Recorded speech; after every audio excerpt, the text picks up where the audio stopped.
উপজেলা স্বাস্থ্য কমপ্লেক্স থেকে free blood grouping, diabetes, digital মেশিনে প্রেসার মাপা, সরকারি হাসপাতালে চিকিৎসা নেন, সুস্থ থাকুন। অ্যানালাইজার মেশিন দিয়ে মূলত দুধের মধ্যে কোনো ভেজাল আছে কিনা তা নির্ণয় করা যায় এবং দুধের যে উৎপাদন সেটা ঠিক থাকে। আর এটা হচ্ছে আমাদের ইউএমএস প্রযুক্তি। ইউএমএস বলতে ইউরিয়া মোলাসিস স্ট্রো। এই ইউরিয়া মোলাসিস স্ট্রো দ্বারা আমরা গরুর মোটা তাজাকরণ করি। বিভিন্ন জাতের ঘাস আছে, এই যে পাকচুং, রেড পাকচুং, ভুট্টা ঘাস, তারপরে মাসকলাই।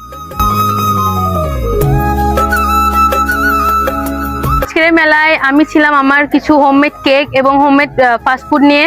আর আমার পেজটা হচ্ছে দা কেক আলকেমিস্ট, যে এখানে আপনারা দেখতে পারবেন। যদি